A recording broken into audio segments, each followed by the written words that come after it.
And our Fox Focus tonight's on a young woman in Palm Harbor. We've got Maja Kazazic. 별의 여자 마야 카자지치 이야기인데요. That's amazing, all the things she said she's still doing. I feel like there's no better place to be than where I am right now. I have a lot of dreams, and I think I'll always have dreams. Would you please join me now in welcoming to our stage Miss Maja Kazazic.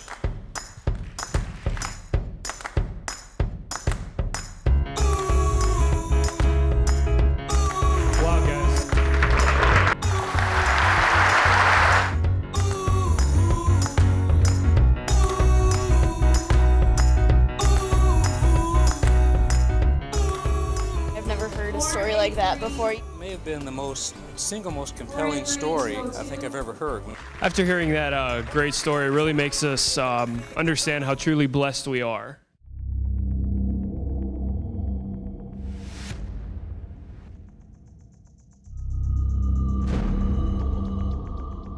The war started originally in Slovenia, one of the republics of Yugoslavia, and it slowly moved to Croatia, and then eventually ended up in Bosnia, which is where I was, in Mostar, Bosnia. When the war started, I was about 13 years old. It's not something that happens overnight. We had no water, no food, no electricity, no outside contact whatsoever. We were just 60,000 civilians stuck, trying to figure out how to live.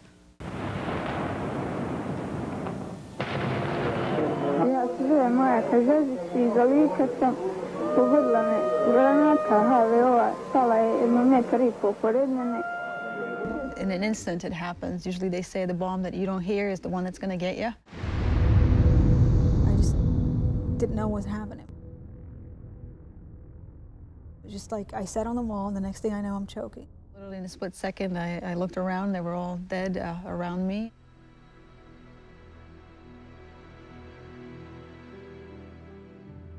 I was transported in a car to this makeshift hospital. By that time, I was in excruciating pain. I'm tied up, and I could feel them cutting my leg off. Without any medications, obviously infections set in. I was one day laying in the bed, and some lady came with an interpreter saying that she was evacuating 3 kids out. Be ready if you want to go. And we need to know in the next 10 minutes. I knew I had to leave. We escorted 5 badly wounded children being evacuated by a private relief worker from Britain. These children were the lucky ones to escape from the hell on earth, which is Mostar. She survived the horrors of war and a devastating injury to make a new life here in the U.S. But every step was painful until she met Winter. Winter and my story is very interesting. 2 years I didn't walk because by the time everything healed, it took about 2 years for me to get my first prosthetic. I was really very sad and upset, and I just needed to needed to go away. I had gone to aquarium, and I just sat there and I was watching the dolphin swim, and I saw Winter, and she didn't have a tail. Maja Kazazic could hardly believe it when she saw the trainer slide a prosthetic tail on a little dolphin named Winter.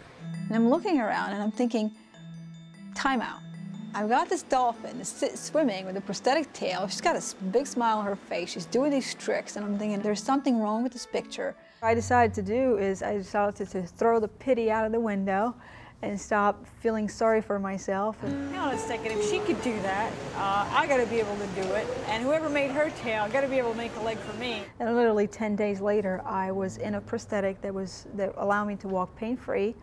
And I was playing tennis, I started running, I started playing golf, and I was, more importantly, really walking pain-free. Windsurfing, I do running, golf, I mean, you name it, I'll do it. It's just really a dream come true.